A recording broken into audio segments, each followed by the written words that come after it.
예수의 피밖에 없네.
이제 슬기로운 교회 생활 시리즈는 지난주로 마치고, 혹시 교회 생활을 하다가 궁금한 게 있으면 언제든지 물어보세요. 이제 항상 설교자의 고민은 그 다음 무슨 설교하지? 그냥 제일 편한 거는 성경 한 번 딱 정해가지고 성경 강의하듯이 하면 좋은데, 그러면 또 여기저기 이런 말씀들을 골고루 또 보지 못하는 그런 또 문제가 있고, 그래서 고민을 하다가 제가 이렇게 설교 사역이라는 걸 한 게 2001년 그쯤인 것 같아요. 학생부 전도사로 이제 사역을 하면서 학생부 예배 설교를 시작했는데, 2001년부터 했으니까 지금까지 하면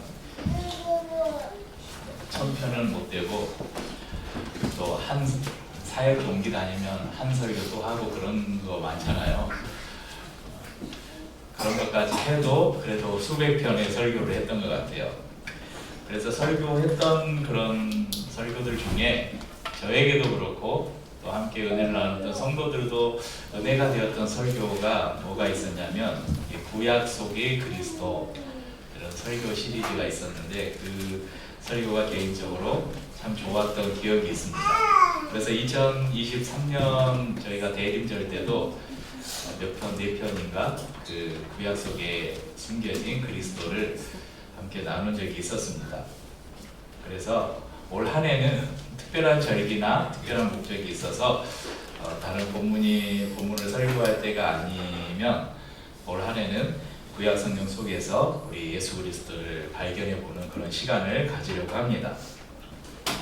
예전에 한번 냈던 퀴즈인데 새로 오신 분들도 있으니까 퀴즈를 낼게요. 우리 아이들부터, 세연이 양. 세상에는 모든 병을 고칠 수 있는 만병통치약이 2가지가 있는데 뭘까요? 맞히면 선물 줘야지.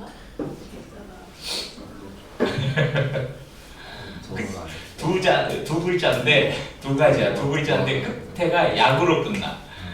약이니까 약.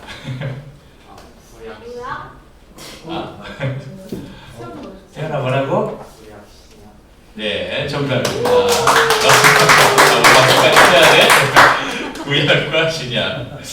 예, 넌센스 퀴즈라고 하지만 또 한편으로는 정답이에요. 이게 성경은 인간의 육체와 영혼까지 전 인격을 치료할 수 있는 하나님의 살아있는 말씀이기 때문에 그렇습니다. 그래서 히브리서 4장 12절 말씀에 보면, 하나님의 말씀은 살아있고 활력이 있어 좌우에 날선 어떤 검보다 예리하여 혼과 영과 및 관절과, 좀 띄워줘.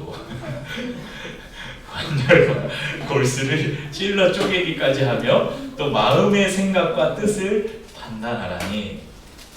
우리가 있는 이 하나님의 말씀이 살아있다는 것입니다. 그래서 사람의 육체를 만지기도 하고 사람의 마음을 찌르기도 하고 우리의 생각과 뜻을 판단하고 돌이키기도 한다는 것입니다. 그런데 많은 성도들이 이 2가지 약 중에 신약은 좋아해요. 신약은 자주 제가 병원에 가면, 병원을 절대 안 가려고 하는데 도저히 견딜 수 없을 때 병원을 한 번씩 가는데, 의사가 주사 한 대 맞고 가세요 그러면 저 주사는 됐고요, 약만 처방해 주세요. 주사 맞는 게 너무 싫어요.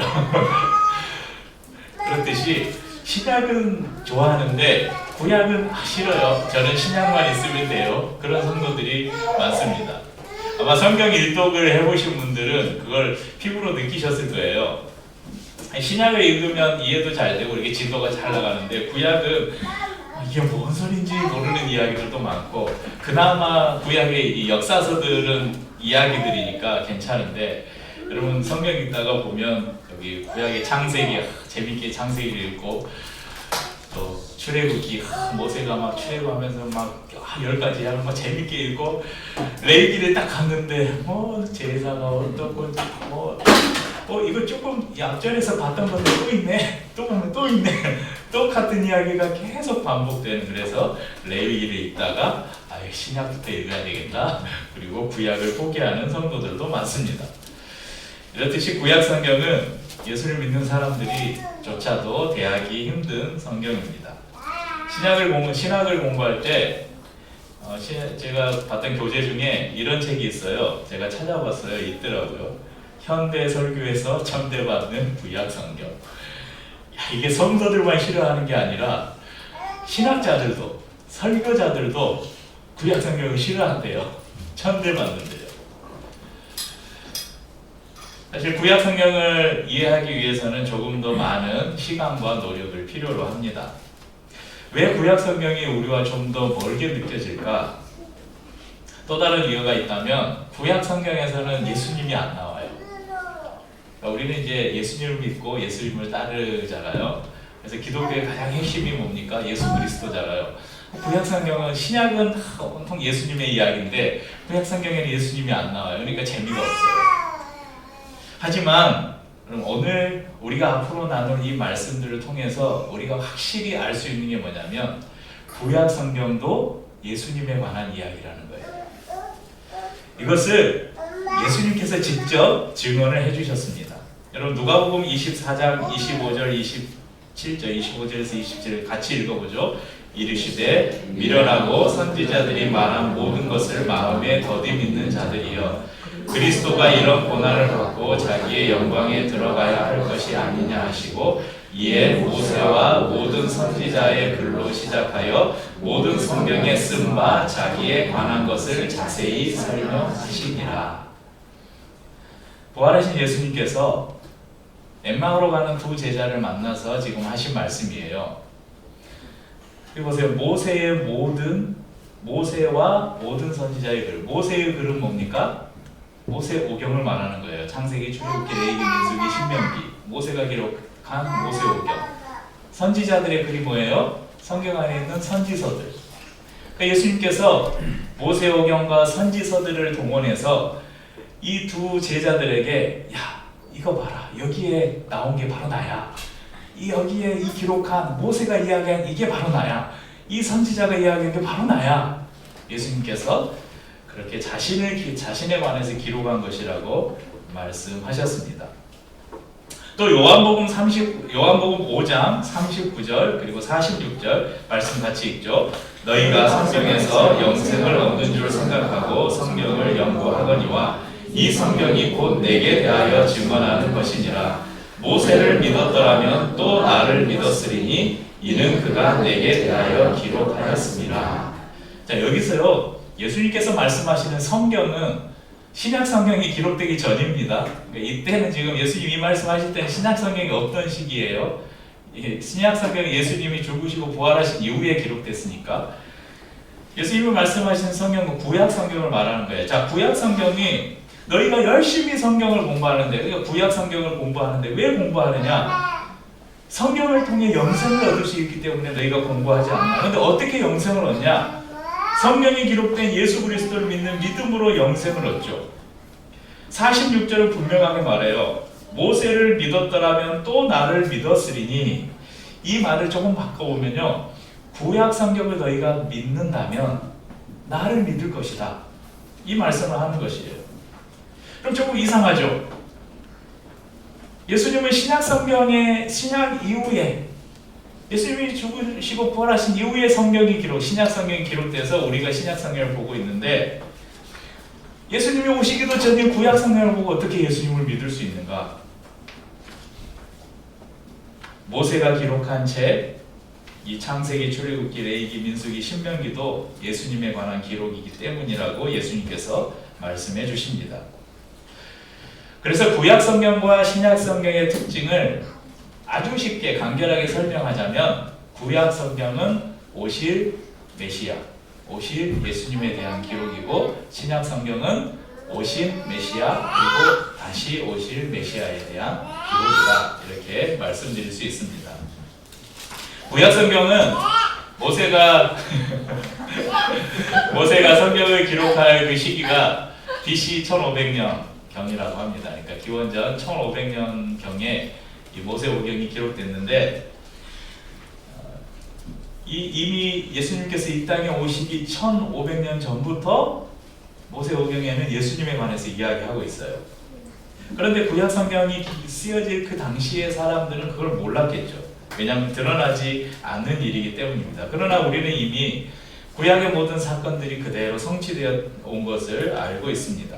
그래서 우리가 신약을 통해서 구약을 보게 되면 우리를 향한 하나님의 사랑, 그리고 우리를 향한 하나님의 구원의 계획이 창세 전부터 이미 시작되고 있었다는 것을 발견할 수 있습니다. 그리고 그 사랑이 천년이 넘는 시간을 거쳐오면서 변함없이 계속되고 있음을, 그리고 결국은 이루어졌음을 우리가 알 수 있습니다.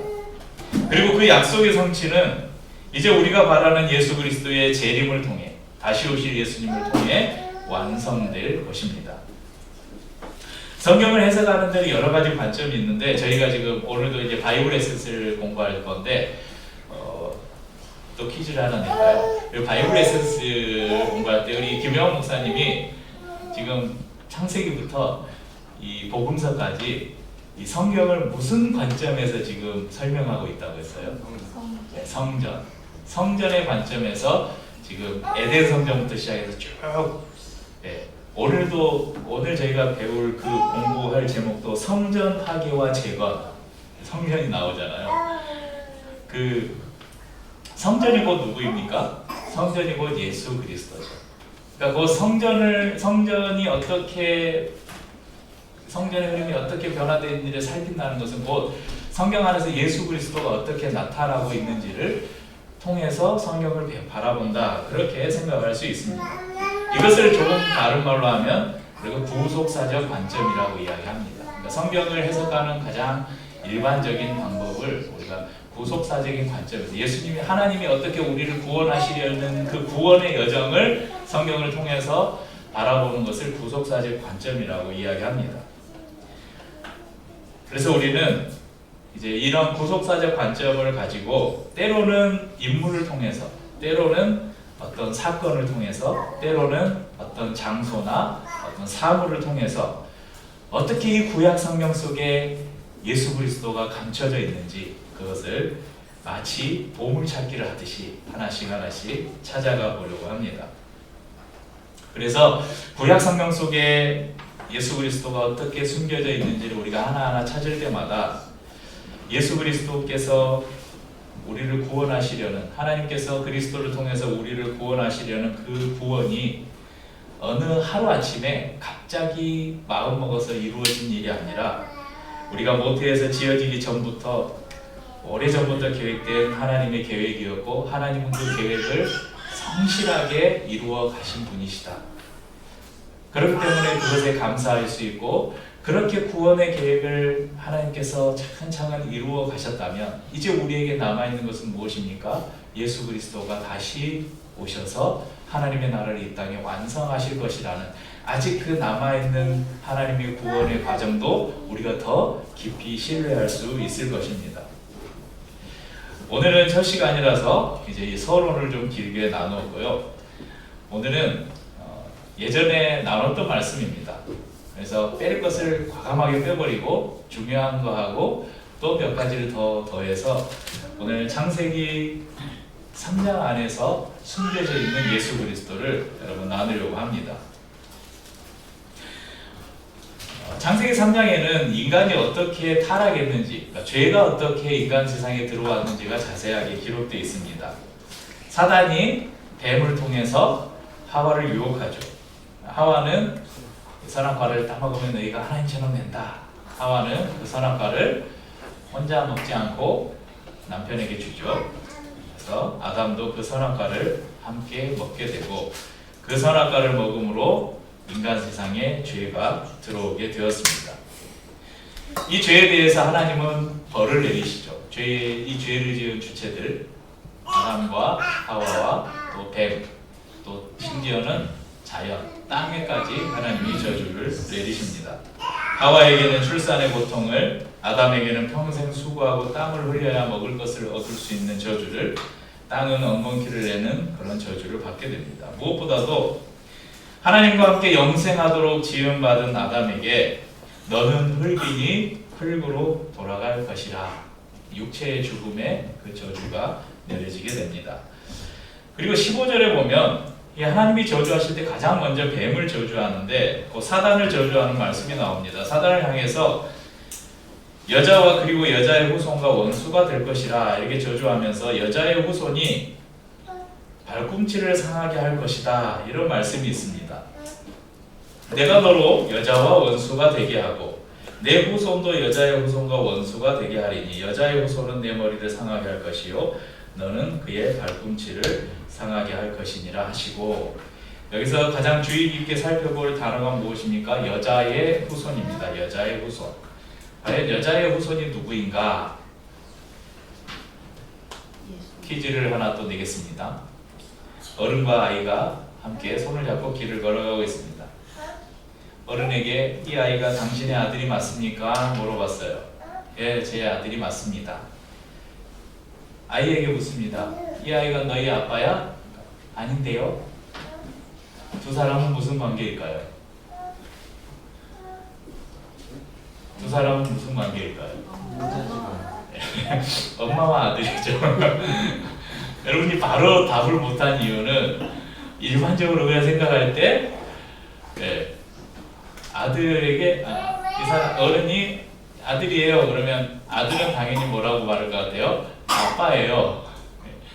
부자 관계를 많이 생각을 하죠. 2008년 참여정부 말기에 호주제가 폐지가 되었습니다. 그래서 지금은 가정의 대표가 꼭 아버지가 돼야 될 필요가 없는, 그래서 예전에는 호적 등본 이런 거 뗐잖아요. 지금은 아마 가족관계 증명서 이걸 아마 뗄 겁니다.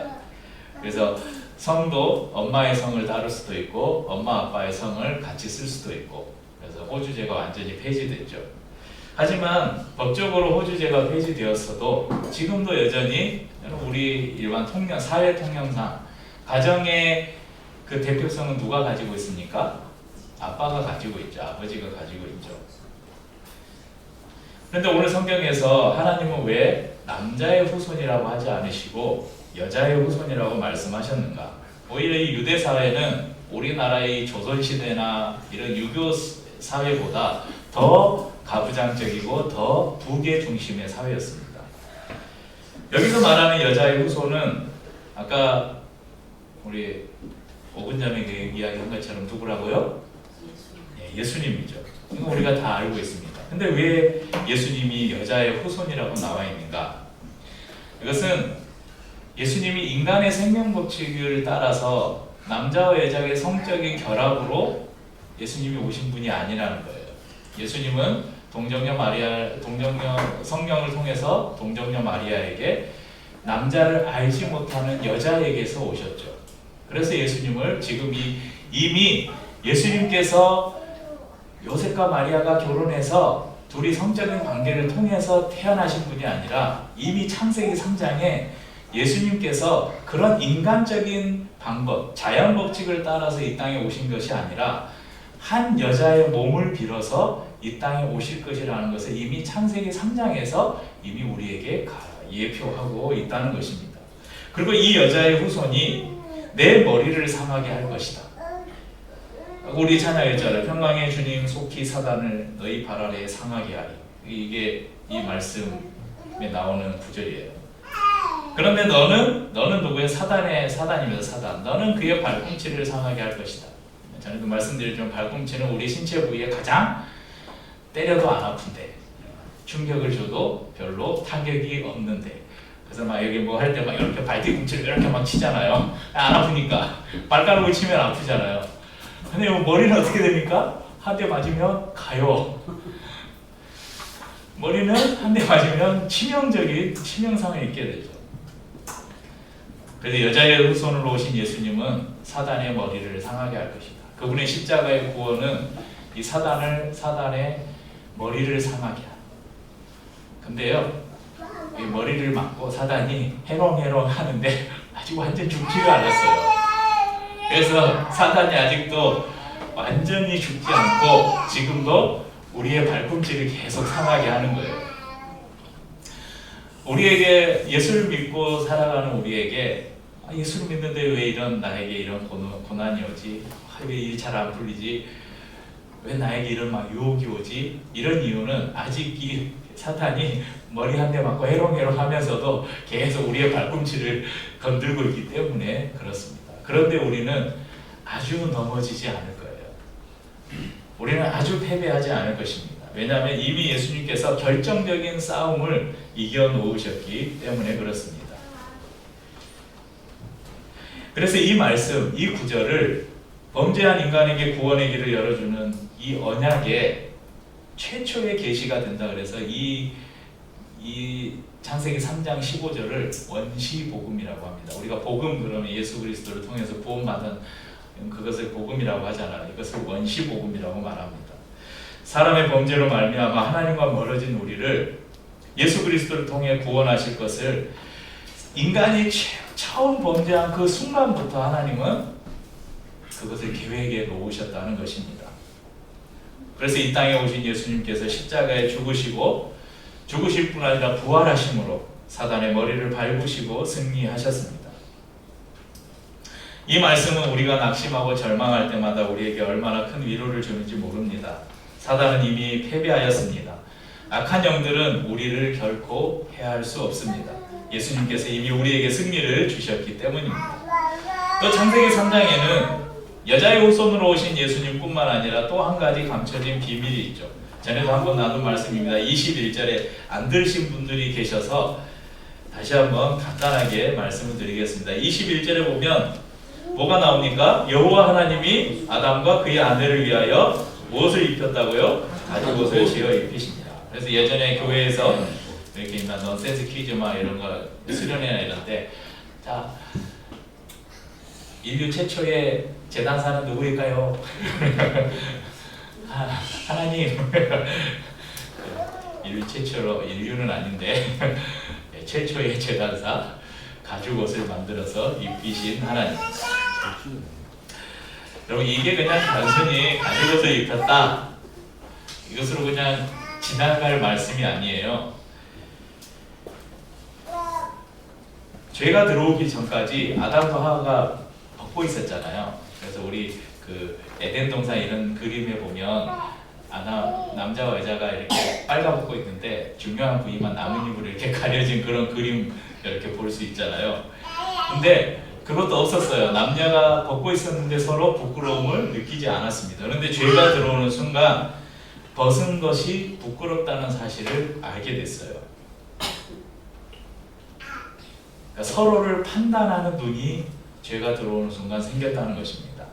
그래서 창세기 3장 여러분 7절 말씀에 보면 이에 그들의 눈이 밝아져 자기들이 벗은 줄을 알고 무화과 나무 잎을 엮어 치마로 삼았더라. 벌거벗었지만 아무런 수치를 몰랐는데 죄가 들어오면서 서로의 벗은 모습을 보고 부끄러워하게 되었고 여기서 그치지 않고 10절에 보면 이르되 내가 동산에서 하나님의 소리를 듣고 내가 벗었으므로 두려워하여 숨었나이다. 서로 부끄러움을 느낄 뿐만 아니라 이제는 하나님으로부터도 자기의 벗은 몸을 부끄러워서 하나님으로부터 숨게 되었다는 것입니다.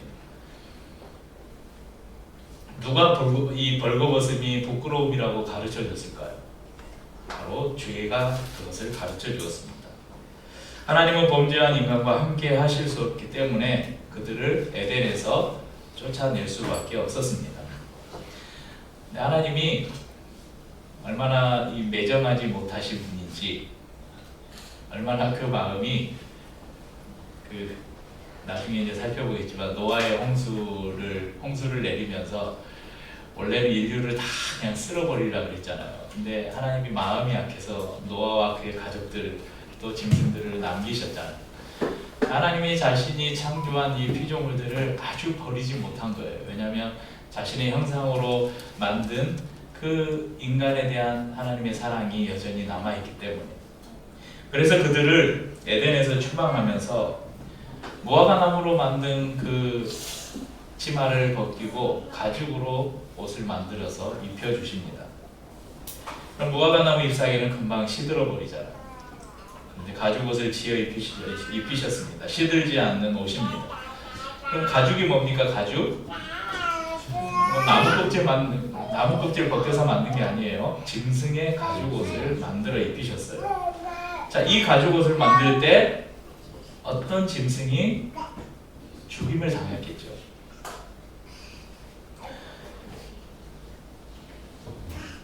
그러니까 인간의 수치를 가리기 위해서 어떤 한 짐승이 피를 흘린 것입니다. 레위기 17장 11절 말씀에는 이런 말씀이 있습니다. 함께 읽어보죠. 육체의 생명은 피에 있음이라. 내가 이 피를 너희에게 주어 제단에 뿌려 너희의 생명을 위하여 속죄하게 하였나니 생명이 피에 있으므로 피가 죄를 속하느니라. 그러면 밑에다 제가 써놨는데 이 말씀 가운데 속하느니라, 속하다 이 말은 히브리어 카파르라는 말인데요. 덮다, 가리다 이 말이에요. 그러니까 피가 너희의 죄를 덮는다, 피가 너희의 죄를 가린다 이런 말씀입니다. 그러니까 여러분, 하나님께서 이 제사의 방법으로 주신 것 가운데 속죄 제사가 있잖아요. 짐승을 잡아서 피를 받아서 그 피를 제단에 뿌리잖아요. 이 뿌리는 행위가 뭐냐면 그 죄인의 죄를 덮어준다, 가려준다 이런 의미입니다. 그러니까 하나님께서 가죽옷을 지어 입혔다는 것은 어떤 짐승을 희생시키고 그 짐승의 피를 흘리게 하심으로 이 아담과 하와가 지은 죄를 하나님께서 가려주셨다는 것을 의미합니다. 그리고 이 짐승이 흘린 피는 곧 예수 그리스도가 앞으로 흘리실, 십자가에 흘리실 보혈을 상징하는 것입니다. 또한 가죽옷은 무화과나무 잎사귀로 만든 옷을 벗기시고 가죽옷을 지어 입혀주셨잖아요. 이것은 우리의 옛사람이 죽고 그리스도 안에서 우리가 새 사람으로 새 옷을 입을 것을 상징하는 말씀입니다. 갈라디아서 말씀이 이것을 확증해 줍니다. 예전에 세례에 관한 말씀을 나누면서 한번 이 구절을 알려드린 적이 있는데 함께 읽어보죠. 너희가 다 믿음으로 말미암아 그리스도 안에서 하나님의 아들이 되었으니 누구든지 그리스도와 합하기 위하여 세례를 받은 자는 그리스도로 옷 입었느니라.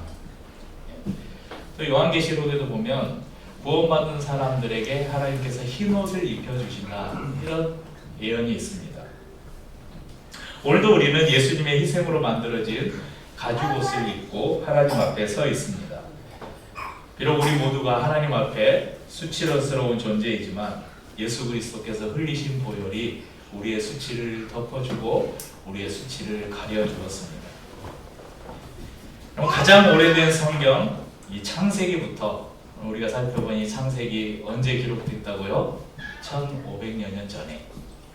이미 1500여 년 전부터 하나님께서 우리를 어떻게 구원하실지를 하나님이 이미 계획해 놓으셨다는 것입니다.